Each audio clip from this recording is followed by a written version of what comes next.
Good evening. Welcome to the Big Story. I'm Regina Lay. I'm Gretchen Ho. And I'm Shawn Yao. Tonight's big stories. Severe Tropical Storm Kristine batters Luzon, leaving behind a trail of destruction.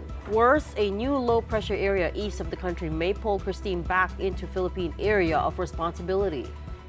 Bicol reels from the devastation of the storm. In the midst of the calamity, former Vice President Leni Robredo trends on social media once more, with photos showing her wading into chest-deep waters to deliver aid. And also among the hardest hit areas are Isabela and Batangas, both of which are grappling with severe flooding right now. One hospital in Batangas was forced to stop admitting patients due to flood waters.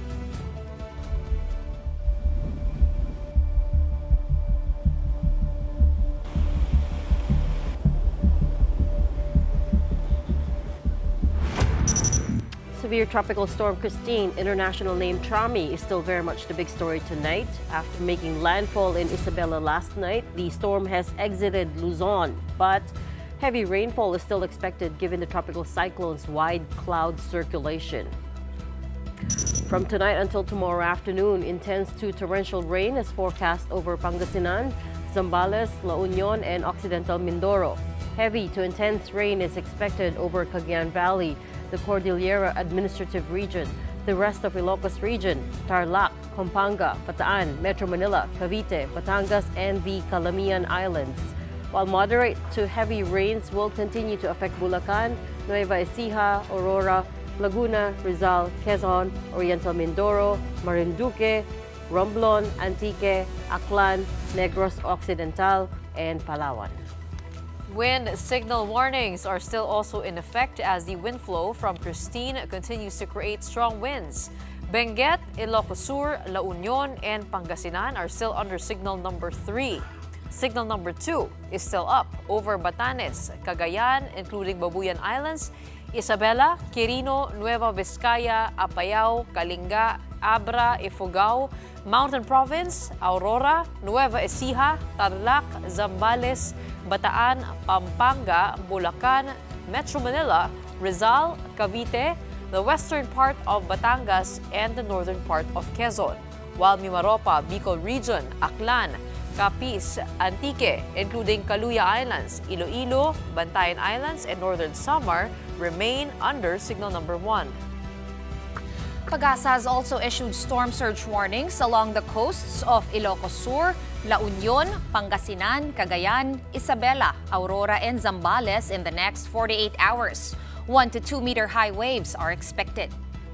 Kristine is also forecast to move westward or west-northwestward over the West Philippine Sea to exit the Philippine area of responsibility tomorrow afternoon. But in Pag-asa's extended outlook, there is also a developing forecast wherein Kristine is seen looping over the West Philippine Sea on Sunday and Monday and moving back toward the general direction of the Philippine Area of Responsibility region. Now, in other words, the storm could return to the country.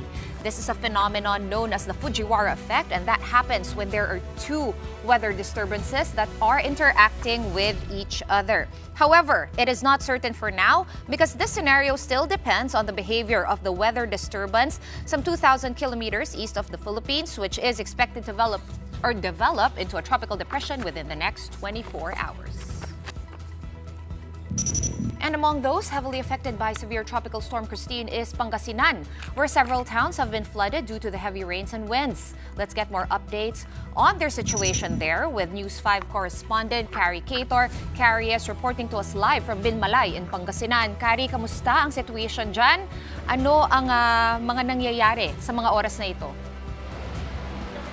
Wala pa ring tigil ang pag-ulan hanggang ngayon dito sa buong Pangasinan. Nagsimula yan kanina bandang 1:00 ng hapon at hanggang ngayon tuloy-tuloy yung buhos ng ulan na sinabayan pa ng matinding hangin. Kanina nag-ikot din tayo sa Dagupan at Lingayen na mga bayan din dito sa Pangasinan at nakita natin na there were gutter deep floods in Dagupan as early as 5 in the morning, while Lingayen had knee to waist high floods until this afternoon. And ngayon naman nandito tayo sa isang evacuation center sa bayan naman ng Binmaley kung saan higit 100 katao ang namamalagi. Kani-kanina lang mga kalahating oras pa lang ang nakakalipas nung bumalik yung kuryente following a power interruption due to the strong rains brought by Kristine. Binmaley is among the coastal areas here in Pangasinan expected to experience flooding because of bad weather. But authorities note that they are monitoring the situation across the whole province 24/7. Carrie, nasa forecast track no, na talagang lalabas dyan sa may gawing Pangasinan itong si Bagyong Kristine. How has the LGU, if you compare no, the preparedness of the LGU versus ano yung nagyari in reality and the execution, maayos naman ba ang naging evacuation efforts?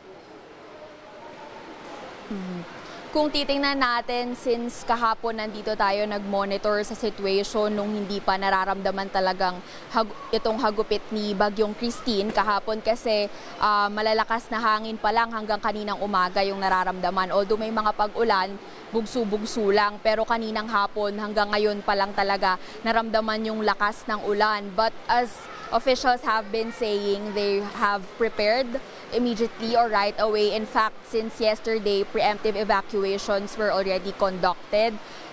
Higit 300 o higit 100 na rin yung mga nailikas simula kahapon. At ang isa pa ngang sinasabi ni Governor Ramon Gico ng Pangasinan is that mas madali na raw kahit papaano ngayon kasi alam na raw ng mga residente yung gagawin nila. Hindi katulad daw dati na sa pilitan pa para lumikas ang ilang residente. Ngayon marami na raw yung nagkukusa para sa mga nakaraang bagyo. Siguro kasi they know the danger that they will face in times of bad weather katulad ng nararanasan natin ngayon. Carrie, last question na lang. Ano yung primary needs ng mga residente sa evacuation centers? Have all their needs been met by government agencies and the LGU? Well, aside from safer ground, which authorities have been providing through evacuation centers like this, they have also been serving hot meals, relief packs, hygiene kits na syempre kabilang din sa mga pangunahing pangangailangan ng mga evacuee, lalo na nawala naman sila sa sarili nilang bahay. So kailangan nila ng pagkain, gamit, and of course yung for personal hygiene like I mentioned. And bukod doon, siguro isa pa sa mga sinasabi ng mga evacuee na pangangailangan nila is aid to recover from the storm, like from the storm or kung ito mang nararanasan nila ngayon, syempre pagbalik nila, yung iba raw gagastos pa para sa pagpapaayos ng bahay nila, ng mga inanod na gamit, kung ano man yung maisasalba nila, syempre kailangan din nilang makabangon. So I think yun yung isa pa nilang pangangailangan, but all they've been saying is that they can only rely on help from the government. So sa ngayon, tiis-tiis na lang din muna sila. At least daw ay nasa maayos na kalagayan sila kahit papaano, kahit na malakas yung mga pag-ulan. Back to you. Okay, maraming salamat sa mga updates na yan at iba yung pag-ingat dyan sa may Pangasinan News 5 correspondent Carrie Cater. Floodwaters are also yet to subside in many parts of the Bicol region, one of, if not the hardest hit by severe Tropical Storm Kristine. In the municipality of San Fernando, motorists and commuters have been stranded for hours. From motorcycles to large trucks, vehicles could not proceed to their destinations due to chest-deep floodwaters in some towns in Camarines Sur. Vehicles carrying relief goods and other provisions for flood victims were also stuck. Ang gagawin lang namin, ma'am, babangka na lang namin papuntang Naga. Hanap kami ng bangka. In Naga City, aid came to flood victims in rubber boats, like in Barangay Santo Niño in Abella. Residents have been posting about and thanking former Vice President Leni Robredo, who has been seen delivering provisions herself, even wading into chest-deep waters to reach victims. Robredo was also one of the first ones to call for help, pleading for rubber boats and hot meals.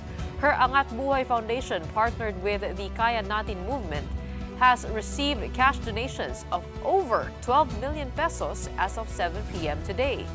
In the municipality of Pamplona, still in Camp Sur, passengers and motorists have likewise been stranded for a few days, with accommodations in hotels and other establishments all fully booked. Many are taking temporary shelter in a bus. Magbibiskut na lang po kami sa tanghali, isang beses na makikakain sa isang araw. Maya-maya umiihi. Buti nga ngayon hindi lang kami nasisingil. Sobrang hirap po, yung mga anak ko nagkakasakit na po. Let's try to get an update now on the situation over in Camarines Sur. We have with us Governor Luigi Villafuerte. I think we have him just over audio. Congressman, can you hear me okay? Sorry, Governor, can you hear me okay? Yes, I can. Hello. Hi. There's an echo. I think that might be your speaker. There we go. Governor, first things first, may I just ask where you are right now? I am in my residence in Pili, Camarines Sur. Okay. I wanted to get that out of the way because, as I'm sure you're aware, there were some people posting about saying that your family was in Siargao whilst all of this was happening. Did you want to comment on that? First of all, thank you for giving me the opportunity to clear this up. This is clearly fake news being peddled by our political opponents for their convenience. Ang katotohanan po, we were in Siargao on Saturday and back by Monday. So unlike what our opponents are being falsely spread, that we were in Siargao yesterday at the height of typhoon, that's completely false. If anyone or the trolls, the bashers, or anyone can prove that I was in Siargao yesterday, I will resign my position as governor immediately. But if they can't, I ask them to come here to Camsur and give us a helping hand. I even posted on my Facebook my boarding pass that I left Siargao on Monday. And I asked Cebu Pacific if they can confirm it so we can finally settle this nonsense issue and move on to more important things such as rescuing and relief. But thank you ladies, for giving me the opportunity to clear this up. For the record, you are in Pili right now. Yes. Okay. Governor, maaari bang maitanong, no? You were with Congressman El Rey and also the SKs, I believe, in Siargao. Yes, Bob. For what reason were you there? And also, I think we were already getting advisories on Typhoon Kristine that it was bound to come this week. When were you informed that this typhoon or tropical storm was going to come? So we've long planned this trip with the SKs as a tourism seminar because if you're not familiar, Surigao del Norte is actually a sister province of Camarines Sur. So we went there to really learn on how we can rebound on our tourism here in the province. And we've long planned this trip even before any advisory. And before we were told that there was going to be a typhoon on Sunday evening, that they will be coming in the week. And then we said we were leaving on Monday regardless of what the issue was. So, syempre, ang people thought we were in Siargao yesterday because it was posted yesterday by someone. But I posted my boarding pass. I asked Sir Gokeng Wei if he can confirm it to Pacific. I challenge anyone to prove that if I was in Siargao on Wednesday or even Tuesday, I'll resign as governor. I'm that confident. Yes, you did post your boarding pass on your Facebook account. It says you flew back to Manila at 12:05 p.m. on Monday, October 21, 2024, based on that screenshot. And we knew that we knew that flights would be canceled on Tuesday automatically. So as soon as we landed, we drove now. Okay, so when did you drive down to Camarines Sur? Obviously, your flight landed in Manila. I landed in Manila siguro 3 p.m. So diretso na kami. Okay. I think I arrived in Camsur before midnight. Okay, let's leave that issue behind and get down to the work Thank you are doing right now. What is the plan right now for Camarines Sur? Floodwaters are still up. Yes. Give us a situational report on what's going on there in Camsur. So currently we're still at signal number 1. But the trouble is there's still torrential flooding in many parts of our province, not because of the rain, but actually because Camsur, or Camarines Sur rather, is the catch basin between Cam Norte and Albay. So the rains that have subsided in Cam Norte have dropped down to District 1 and District 2 of Camarines Sur, while in Albay, the rain there that's subsided has actually subsided to here in the Rinconada district. So ang problem po namin is, despite the weakening of the rain, tumataas po yung baha because kami po yung catch basin. Currently, we have I believe, almost 30,000 families evacuated. Before pa, on October 22, we did a forced evacuation when it was signal number 1 while the flooding wasn't that torrential. So, punong-puno po talaga yung mga evacuation centers namin since October 22 pa po. And, Sorry, that's 13,000 or 30,000? 30,000 families po, ma'am. 30, okay. Okay. And what did the NDRRMC there or the PDRRMO recommend? What are they seeing? When do they expect the floodwaters to subside? If that's even possible. Yeah. Currently, we can see, I mean, as of maybe an hour ago, we can see that it is subsiding. It is subsiding as of now. So we hope and pray that by tomorrow, late afternoon or evening, there's a significant decrease in the flooding po. Governor, what would be the priority now? Because... Ang kailangan po talaga namin, ma'am, is rubber boats. We already spoke to PBBM, Secretary Teodoro, and Secretary John Vic. We spoke to them, I believe it was yesterday, kung kailangan po magpadala ng rubber boats, and nagpadala po sila agad. So nandito po on the ground. Pero syempre, nakita niyo po yung problem is the heavy traffic in the Maharlika Highway that's being caused by the stranded passengers traveling to and from Visayas, Mindanao, Luzon. So, nahihirapan po makaikot yung mga military 6x6, yung mga rubber boats fluidly because of this stock-up po. Would you have an estimate as to when the relief goods will be able to come in? We're actually doing relief goods already in the areas and barangays that are passable and not flooded. So in many areas, many barangays po, nag-umpisa na po kami. Pero there's many, and we're doing I guess, a multifaceted approach in a sense that a certain part of our team is doing relief on the clock sa mga barangay na reachable na po. And a vast majority of our team is still primarily focused on rescue po. Kasi marami pong stranded individuals na nasa bahay po nila. And in case there's an emergency po in the municipalities, in certain barangays, we're really on standby in case of emergencies. But as of today, I believe we've rescued over 900 individuals that were rescued from dangerous situations in their households po. So I commend po the EDMERO, the emergency response team of the provincial capital, all uniformed personnel, Navy, Army, sila po talaga, police, I mean, Coast Guard, everyone, armed force, nagtutulungan po talaga sila dito on the ground, and I really am grateful for all their help. Right. So over 900 individuals rescued, but do we know how many still need to be rescued? Do we have a rough Currently, estimate? right now po, ma'am, as we speak, we have an operation for 376 individuals in the municipalities of Canacman, Camaligan, Minalabak, Milaor, and various municipalities of the Rinconada district. Yun na lang So po yun ba? pong- Yes, Gov, yun ba yung mga hard-to-reach areas? Because there were areas that were completely unreachable. Has the situation changed? Are there now less hard-to-reach areas? Or which areas are still impossible to reach at the moment? I think a vast majority of the Rinconada district, the 5th district, is still quite difficult to reach. Parts of the Camaligan and Canacman area, which is in the 3rd district.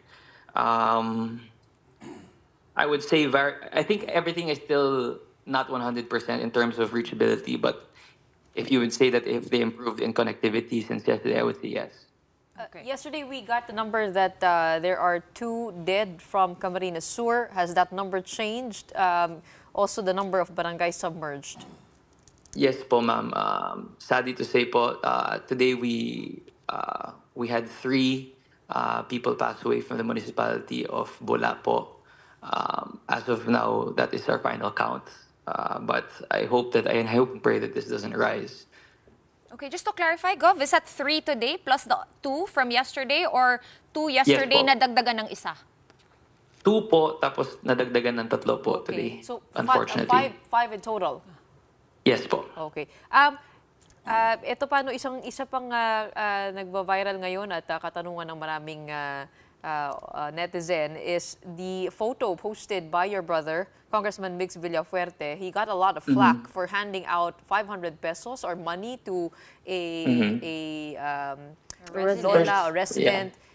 Yeah. First of all, I want to say I commend my brother and I'm proud of him because he's doing this on his own efforts, despite he's not po connecting with the provincial efforts, because he's able-bodied. So he said around his community, in his district, he and his fellow people from his city decided to go around on paddle boards. Despite po malakas ng alon, despite malakas ng current, hindi po madali mag-paddle board. But he did this, and you can see that he saved many people. And kung nakita niyo po yung video na na-post po ng aking kuya, si Congressman Migs, pag-approach po niya niya sa tao, kay Lola, ang sabi po ni Lola, pang-atop, which is Bicol, is pang-ayos ng roof. So, what would you suggest to give if someone is asking for assistance to give on the roof? Hindi naman po pwede siya magbuhat ng yero sa paddleboard dahil delikado po yun. Hindi naman po pwede maglagay ng 10 kahon ng relief sa paddleboard dahil delikado po yun. So he's doing this by his own heart, and it's not about the amount, it's the gesture. You know, I want to ask, how many politicians or how many public servants are on paddleboards rescuing people by themselves, giving assistance by their own heart? Yun po ang tanong ko. Well, he is a 5th District Congressman of Camarines Sur. What's the story behind the paddleboard? Because he's copying a lot of flack for that online as well. Because, ma'am, the community, iskinita pong dinadaanan. Hindi naman po kasha ang rubber boat.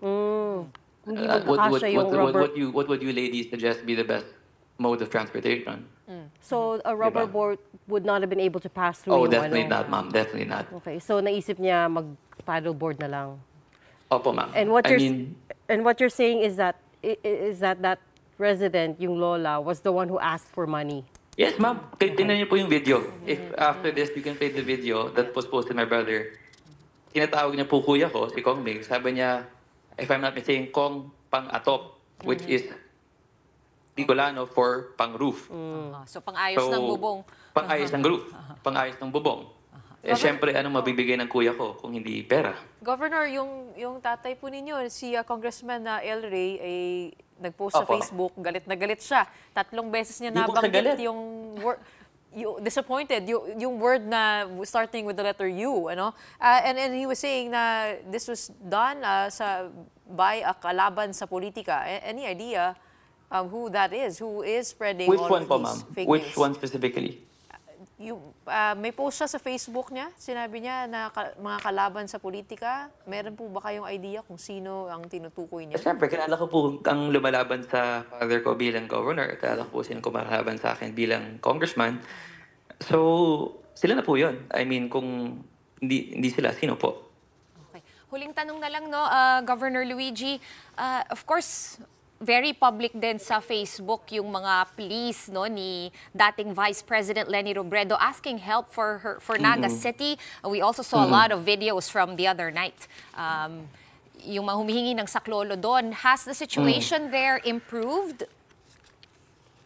Where po, in Naga City? Yes, in Naga City. I was in Naga City kanina, passing through via Milaor. Siyempre, the LGU of Naga City is not actually under the jurisdiction of the provincial government because they're a component city. Pero I commend VP Lenny for all that she's doing there in Naga City. Marami po siyang natutulungan. Pero kami, tumitukan po namin is outside Naga City because yun po ang jurisdiction namin. Ang hawak po namin is 2 million na tao, 1,036 na barangays. Ang Naga City, if I'm not mistaken, is 200,000 na tao, 27 barangays. Okay, thanks so much for clearing that up. If there's anything that you need to call out for, Yes apart po, from rubber boats? I'm using this platform na rin po to kindly ask po for immediately po ang kailangan namin is rubber boats, potable water, ready-to-eat food, and medicine such as doxycycline kasi marami pong tao na submerge. So, and syempre, mga building materials such as hinihingi ni nanay, mga yero, malaking tulong po yun. So if you can find it in your heart po, it would be very much appreciated by the people of Camarines Sur. And where can they send these donations, Governor? Meron po ba kayong Facebook page or social media account for this? Meron po tayong Facebook page. We can set up, we have our QR codes and everything that we can share. Pero I'll post on my Facebook po kung saan po tayo may address. May warehouse po sa Laguna na pwedeng padala, kami papadala dito. Kasi, or pwede na padala dito sa border, kami po bahala. But I will post it on Facebook para it's clarified. That would be better. Okay, so we will direct the viewers to check out your Facebook page for more Thank you, details. ladies, for Thank this you so much. time. And Thanks. I hope you guys are safe there as well. Thanks also for taking the time to talk to us. That was Camarines Sur Governor Luigi Villafuerte. The massive flooding in Bicol and other provinces is proving to be a challenge for rescue and relief efforts. And for that, let's get updates this time from the Office of Civil Defense. Joining us on the line is OCD spokesperson, Director Edgar Posadas. Good evening, Director. Good evening, Gretchen. Good evening to everyone. Thank you for having us in your program. Direct, can you give us an update on the status of rescue efforts? Nakapasok na po ba ang ating mga sasakyan, ang ating mga truck, and also which provinces are the hardest hit in Bicol? Well, Gretchen, yung ano natin, that remains a challenge. Kanina we were in close contact with yung ating regional director sa Bicol, no? Si Director Clyde Newport. And napakinggan ko rin yung interview mo with the governor of Camarines Sur, no? And yun nga, inulat niya sa atin kanina during the response cluster meeting that yung reaching some of our kababayans pa in Naga and in neighboring towns, in Camarines Sur, are still a challenge right now, no? Kasi mataas pa yung baha. Initially, yesterday, kasama yung Albay, but sa ngayon, medyo parang bumuti na, bumaba na ng konti yung tubig. At ang challenge natin ngayon, Gretchen, is really dito sa Camarines Sur, no? Particularly sa Naga. But help is on its way, no? I was told na yung contingent from Polcom, from the Southern Luzon Command, is arrived today, and yung contingent from OTD 8 sa Tacloban, coming from Eastern Visayas, is already on their way, no? Ito ay contingent of rescue and response teams together with their equipment. And this is being led by our OCD 8 Regional Director, Director Lord Torrecayon. Sa ngayon, ilan pong tao ang nangangailangan ng rescue? Marami pa rin po ba na nasa taas ng kanilang mga bubong? And ano po yung parang pinaka-priority po natin na puntahan as soon as nakapasok na po yung mga assets natin? Well, ang priority natin ngayon talaga, nakatutok tayo ngayon dito sa probinsya ng Camarines Sur, no? Namely dito nga sa Naga, at yung mga karatig niya na mga bayan, no? Like Tentacion, Midaor, Baaw, yung Bula, yun yung magkakatabi na towns, no? And baka meron pa akong na-meet na towns dyan. Pero sa ngayon, yung challenge natin kasi kahapon, when we briefed the President, 96 out of 103 road segments, no, ng apat na region. This includes yung sa Bicol are flooded, no? And yun nga yung problema natin. There is this one parang conduit, no, na talagang yun lang ang dinadaanan to and from Manila to the Bicol region. That too is flooded. So the possibility of bringing yung mga tulong, no, yun yung mga minimension ni Gov kanina. These are the things na talagang gusto natin. Although meron naman doon, kailangan lang dagdagan. Yung sa DSWD, sabi nila, meron naman din silang naka-preposition doon. And however, kailangan lang dagdagan para ma-sustain at saka ina-anticipate natin na baka posibleng medyo matagal itong response efforts natin dito sa probinsya ng Camarines Sur. You mentioned in an interview that there is an air fleet pre-positioned in Pasay and Cebu. Which assets are these? Which assets of the AFP are you hoping to tap into for the distribution of relief goods for those hard-to-reach areas? Yeah, okay. Initially, ang plano is to bring this by air, no? We have in the inventory 17 air assets, which are based in Clark, in Villamor, and in Cebu. So when the conditions will improve, and when it's safe for our aviators to fly, then we will do so the soonest possible time. And ready na yung mga dadalhin doon ng mga augmentation ng mga goods, and the items para doon sa mga kababayan natin in Bicol. And also, once na bumupa na yung mga baha, then inutusan din yung ating mga kaibigan sa DPWH to clear the roads so that aid could pass through yung mga sasakyan ay makadaan para madala natin yung mga tulong doon sa mga dapat nating pagbigyan, Gretchen. Would you have an estimate as to when the rains will let up and when the skies will be at least clear enough for these air assets to fly? Kanina, we were trying, in one of the chat groups, I was monitoring and talagang hindi pa clear, Kasi according to Director Yukot, there was still rains in Legazpi and somewhere else in Bicol. So hopefully by tomorrow, we'll try again. If clear na and they are allowed to fly, then madadala na natin yung mga yon. Plus yung mga additional na mga equipment, mga rubber boats, ay madadala na rin natin doon para mas matutupan natin yung rescue efforts natin. Director, you're also with the NDRRMC. Can I just verify a figure with you? What is the official death toll at the moment? Earlier today, we were told it stands at 20. Has that changed?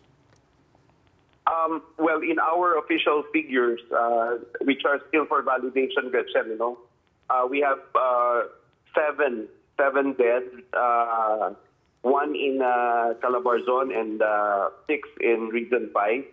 We have 4 injuries, all in Region 5, and 7 are missing, reported missing, 1 in Region 1, 1 in Calabarzon, and 5 in Region 5. Which areas, Director, are you prioritizing next? I mean, obviously Bicol got hit first by heavy rains, but today and tonight, a lot of other provinces are also suffering heavy rain. So which ones are you, in terms of triage, which ones are you really watching closely? Well, we are watching, we are monitoring yung sa Region 2 kasi doon naglandfall, Gretchen. But apparently, as reported by our regional director in Region 2, si Director Leon Rafael, it's not as hard as the rains in Bicol. There are only isolated floodings in the province of Cagayan, and even in Divilacan, mas malakas pa nga daw, according to them, yung ulan prior to the landfall. But of course, syempre relative yun. Sanay naman sila sa malalakas na hangin and ulan doon every time. But yun yung description. But apparently, if you compare, yung reports, it's not as bad as Bicol. Well, the worst is over, and we hope the numbers don't increase. We'll let you go for now. Thank you so much for giving us your time tonight. We have Office of Civil Defense Spokesperson Director Edgar Posadas. Well, up next, we'll be speaking with AFP spokesperson Colonel Francel Padilla on how EDCA sites are being used to help facilitate relief and rescue operations. Stay with us.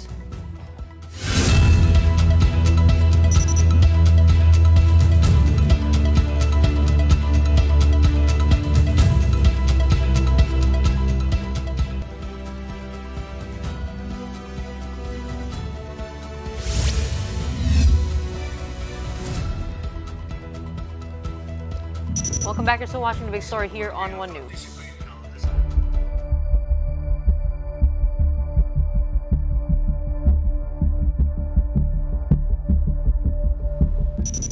Isabela province was buffeted by strong winds and heavy rains after severe tropical storm Kristine made landfall earlier this morning. At least 22 barangays in Ilagan City were left flooded after the rivers overflowed. Elaine Fulgencio has that story. These branches were toppled by the strong winds brought by Typhoon Kristine. The heavy rain came in bursts. The surroundings were also dark because the power had been cut off in the area. According to the Isabela PDRMO, even though Typhoon Kristine made landfall in Divulacan, it did not cause significant damage. Only a few trees were knocked down, but no areas were reported to have been flooded. However, in Ilagad City, 22 barangays were flooded. Included in the flooded areas were parts of Barangay Bagong Bayan. Even livestock such as cows, chickens, ducks, and pigs were evacuated. According to Ilagan CDRMO, the city is a catch basin. That's why even if the rain isn't too heavy, water from higher areas accumulates here. The number of residents in the evacuation center has now reached 2,000. But there are a few who decided to stay with their relatives. Maulanan, kawawa naman ng mga baboy. Alangan na magkisiksikan pa kami doon. The Pinakanawan River has also overflowed to Bacolod Bridge. Flooding in some parts of Barangay Bacolod has gone above human height. News 5 caught up with a father who was crossing in a boat. He said they had already evacuated but he needed to return to get his chickens. Yung mga alaga namin, kasi sayang naman pagpabayaan mo sila. Winds and rains in Ilagan City have since weakened. There have been no reported casualties or missing persons due to the devastation caused by Kristine in Isabela, and relief goods continue to be distributed to affected residents. Reporting for News 5, Elaine Fulgencio, We Are One News. The president has ordered EDCA sites across the country to be activated for relief and rescue operations. Let's check in on how these are being utilized with AFP spokesperson, Colonel Francel Padilla.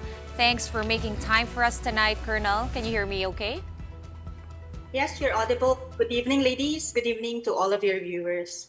Okay, so that order was made yesterday at the command conference. How has the AFP executed this command by the president to coordinate the use of EDCA sites for relief and rescue operations? Yes, foremost, the Armed Forces of the Philippines has taken immediate action to address the needs of affected communities through our search and rescue of efforts and the delivery of essential relief assistance in areas heavily impacted by the storm. The AFP has already coordinated with our U.S. counterparts to bolster our ongoing humanitarian assistance and disaster response operations. In fact, U.S. aircrafts will be deployed to the Philippines, and these assets will be housed at our Enhanced Defense Cooperation Agreement sites, which are strategically located nationwide to support timely and effective response. When are we expecting them to arrive, the air assets from the United States? Come again? When are we expecting the air assets from the U.S. to arrive, Colonel? There's no set date yet, as of course we are also looking at the conditions, whether it's flyable at this point in time. Meron pa tayong mga issues in terms of how we would be able to ferry in terms of doing this by air because hindi pa nga flyable yung ating situation. But as tomorrow, ang sabi ng Pag-asa, lalabas naman na itong bagyo, we were looking at having our aircrafts be able to fly as well. So ang priority naman natin dito will be our internal assets from the Philippine Air Force foremost. The U.S. has pledged aircraft, or does that include U.S. Armed Forces as well? There is still no information as to there will be more troops coming in. As of this time, in terms of the EDCA sites, the coordinations will be for the aircraft, of course, with their pilots and crew on board. And then, Colonel, if do we anticipate utilizing all 9 EDCA sites or just a few, because the storm is mostly concentrated, or at least battered the regions up north and to the east?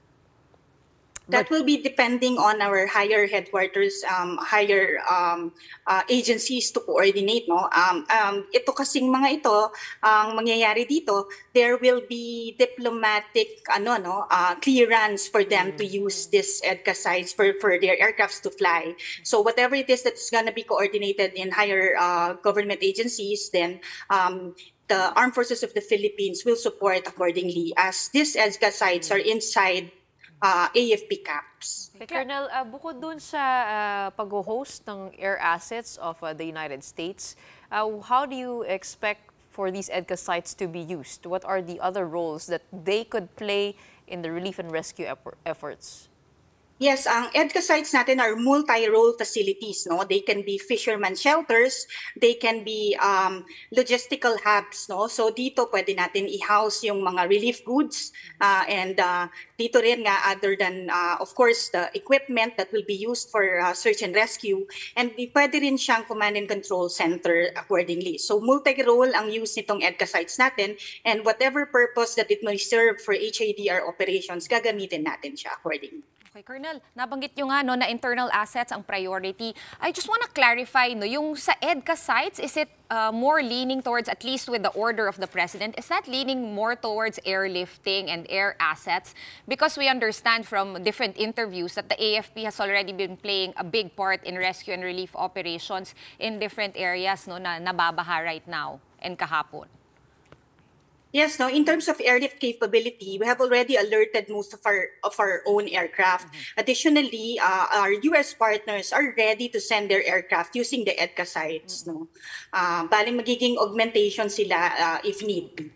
Pero yung mga ground assets natin, paano po ninyo dinedeploy no, to different areas? Because in every area, there's always, like you see the big 6x6 truck, I think you call it, as well as a lot of mga sundalo na umiikot sa mga bahang lugar at nagre-rescue ng mga tao, naghahatid ng relief, etc.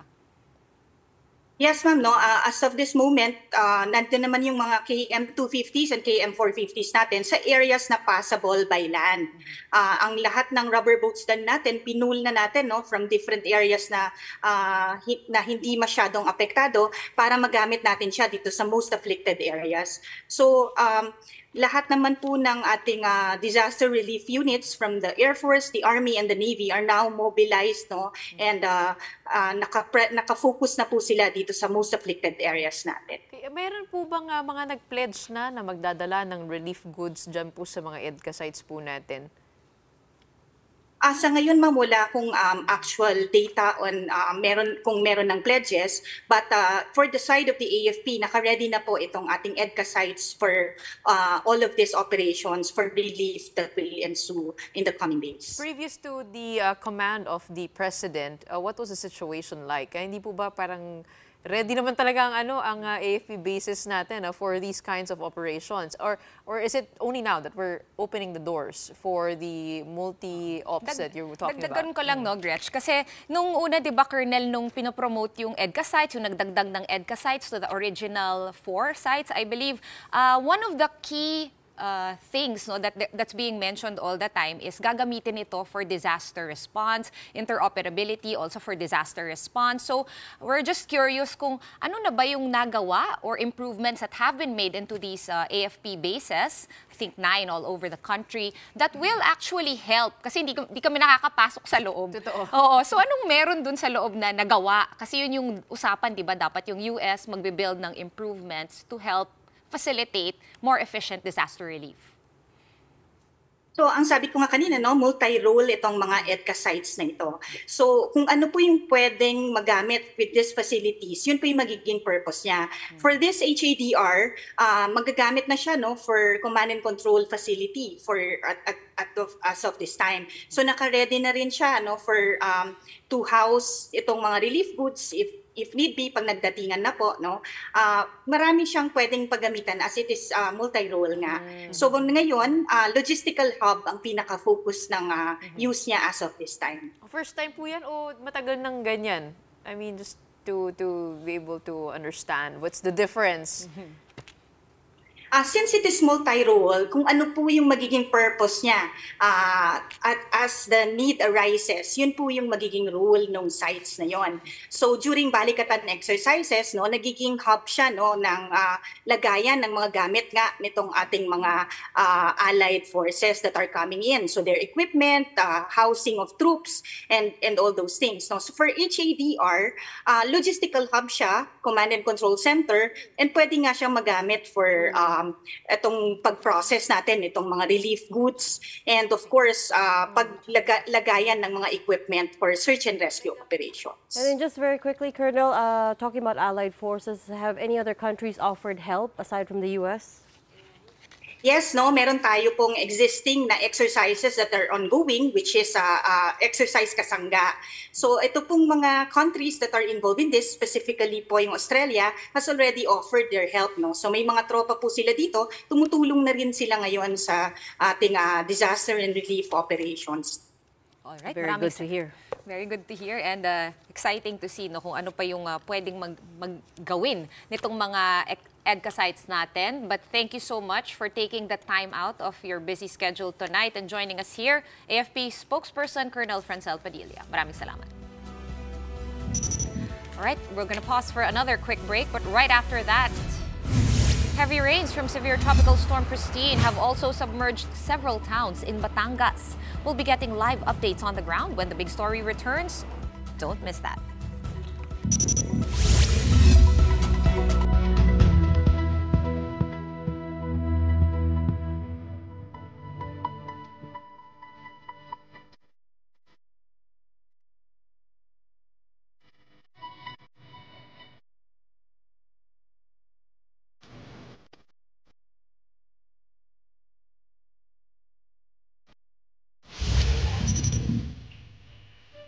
Welcome back to watching the big story here on One News.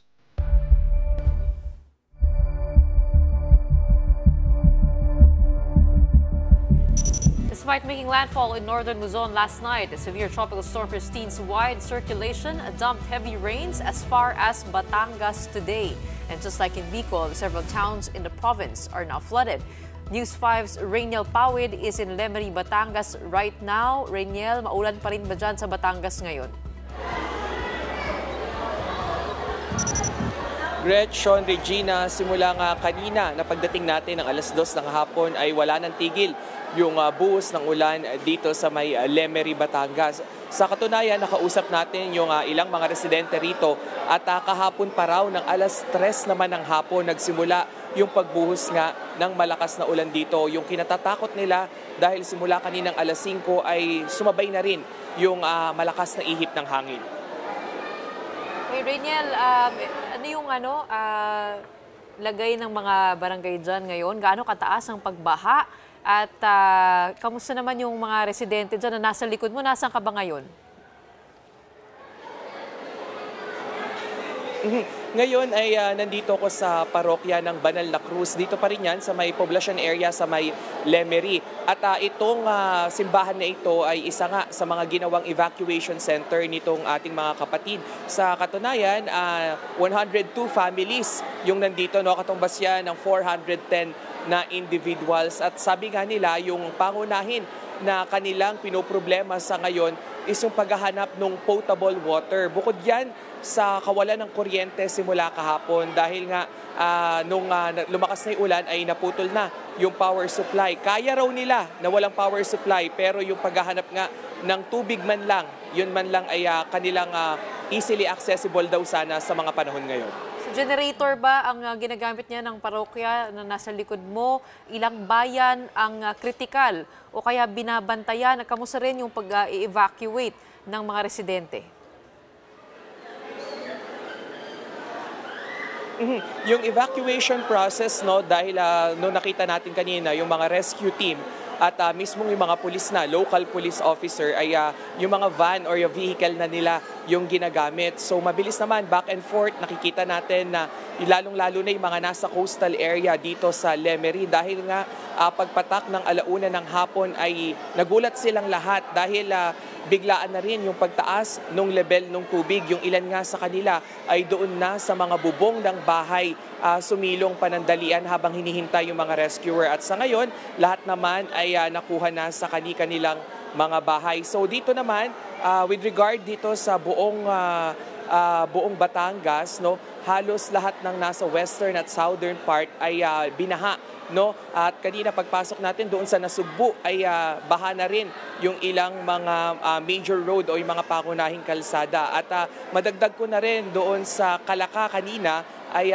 yun yung entry point. Papasok naman dito sa Lemery ay nakita pa natin yung landslide nga doon sa may Barangay Tamayo. Ito rin yung isa sa mga dahilan kung bakit nga medyo nahihirapan yung pagpasok ng ilang mga goods, no, or ilang mga relief mula naman sa ilang karatig bayan. Reniel, yun nga yung gusto kong itanong sa'yo, no? Si Shawn pala to. Ang pagkakakilala ko dyan sa Lemery, lagi siyang natatamaan ng pagguho ng lupa doon sa bandang malapit sa Tagaytay. Hindi ka makapasok Tapos mababara siya hanggang Kalaka. Ano ang nag-improve na ba yung area na yon na dating naguho yung lupa? At saka paano nakakapasok yung mga rescuers? Shawn, ayun nga yung isa sa mga problema sa ngayon, no? Talagang doon pa lang sa may Tagaytay area ay ramdam na yung kakaibang buhos ng ulan. At lalo na dito sa Lemery na isang catch basin na itinuturing nga ay nagsabay yung pagtaas ng level ng tubig mula doon sa baha at yung dito sa may coastal area. So double whammy kung tutuusin, no? Dahil yung buhos ng ulan ay sinabayan pa nung malalakas na hampas ng alon. So dito naghalo na yung tubig baha tsaka yung tubig dagat. Ngayon naman sa tanong natin kung saan, paano nakakapasok yung mga rescuer, by 1 p.m. up until 3 p.m. ay hirap nga dahil may mga ilang kalsada na sobrang baba at lampas na, no, doon sa mga sasakyan kung tatawirin man ito. Even trucks ay mahihirapan. So pinahuhupa lang yung ulan sa ngayon at tinitignan na nila yung iba pang mga possible na daanan para nga makapasok na yung ilang relief good. At dito naman, kung sino yung mga nakapag-imbak ng pagkain, no? Fortunately, nakita natin kanina dito sa labas ng simbahan, ay may nagbibigay ng pagkain. So sila yung mga nakapag-imbak pa, nagluto at ipinamahagi nga doon sa mga evacuation area, gaya na lamang nito, Shawn.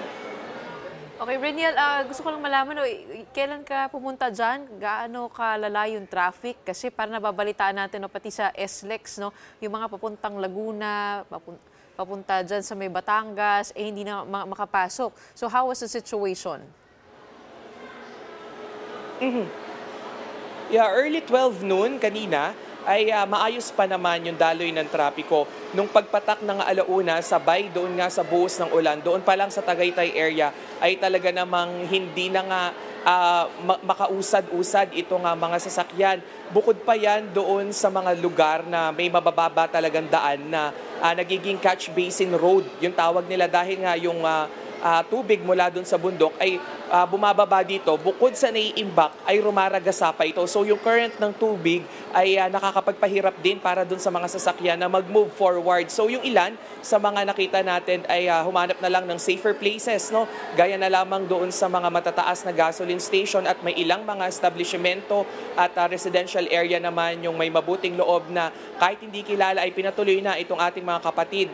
Magpalipas man lang daw ng ilang oras o kahit ng magdamag para mapahupa muna itong tubig baha. Meron ba tayong mga numero dyan?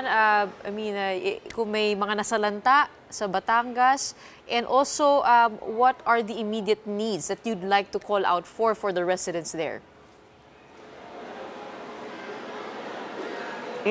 For the contact lines, pinapayuhan na yung lahat na dumiretso na lang sana muna raw sa mga munisipyo or city hall at maging doon sa mga head ng mga faith-based group, hindi lamang sa mga Catholic churches, pati na sa iba't iba pang mga relihiyon. So yung mga kapilya ay ginawa na ring evacuation area dahil nga ito yung mga nasa elevated area. So yung mga pangunahin naman na pangangailangan ng ating mga kapatid dito sa Batangas ay they were still calling for enough food at dito rin sa potable water na sana nga ay makapagpadala na raw dahil simula kahapon ay naputol na yung kuryente at yung tubig naman mula dito sa kanila mga pipeline ay konti-konti na lang yung lumalabas sa mga gripo at chinek pa rin natin kanina. So yung potability o yung kalidad ng water dito, ng tubig, ayun yung pinangangambahan ng ilan. So yun yung talaga tinitignan nila. Dahil simula kanina, no, nakita natin yung ilan sa ating mga kapatid na binabaybay talaga kahit baha yung mga kalsada dito. Humahanap sila ng mga water refilling station at wala man nga raw, wala man yung kanilang tiyan, malamnan man lang ng tubig sa buong magdamag. Sana bumuti pa ang sitwasyon dyan. Pagkain at tubig ang kinakailangan sa Batangas. Maraming salamat. Thank you so much for the update. Mag-ingat kayo dyan. News 5's Rainiel Pawit reporting from Lemery, Batangas. Okay, just before we say goodbye, one last thing. Ticket sales of the PBA Governor's Cup Finals Game 1 are going to flood victims of severe Tropical Storm Kristine.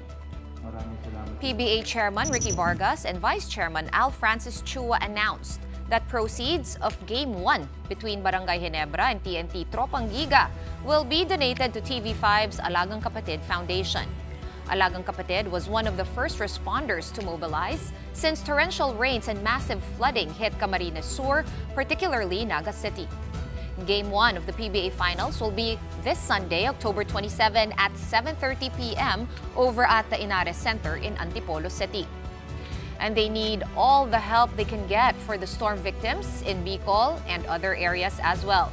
You can send in your donations to Alagang Kapatid via the bank accounts and the QR code that you're now seeing on your screens. Don't worry, because all funds will be tracked carefully, and Alagang Kapatid will also report on how they use the funds given to them by the PBA. Nakita natin yung presidente ng Alagang Kapatid Foundation, si Ms. Menchi Silvestre, was posting on Facebook. Sinasabi niya na stranded daw sila sa Maharlika Highway, no? But she's en route, I'm guessing, to deliver Bicol. some of the aid already. Ayun din nga yung sinasabi ni Governor Luigi Villafuerte kanina, that Maharlika Highway is full of vehicles of stranded passengers kasi hindi nila hindi sila makatuloy. For context, yung Maharlika Highway, yan yung national highway from Luzon to Mindanao. Yes, Highway 1. Central highway na dinadaanan. Yes. Every time we have to report on disasters, it calls to mind yung phrase, the Dickens phrase, it's the best of times and the worst of times. It's obviously the worst of times because of the calamity, but the best of times because people are coming together once again. This is the only time where we set politics aside for the most peaceful. part. Like there's no away, there's no there's a little bit of politics, yes, but for the most part, people are coming together, asking how they could help, which is why we keep flashing the QR code for Alagang Kapatid. That's how you can donate and be assured that your donations and your help will go to those who need it the most. There you go, the QR code and the bank accounts. That's how you could help. But also, a lot of volunteers on the ground. We've seen pictures of people wading through waters just to help their neighbors, right? Yun talaga yung the real bayanihan spirit. Well, sana lang, hindi na lang siya lumalabas tuwing times of disaster. But that's human nature. But that's, And that's what we have to deal with in the Philippines, being where we are, being vulnerable to climate change. Being #1 in the World Risk Index. It's a really dark and stormy day, and in fact, also for me personally, because just before the show, I found out I lost a friend who died, not because of the rain, but it's just been a heavy day all around. So, okay, everyone, stay safe.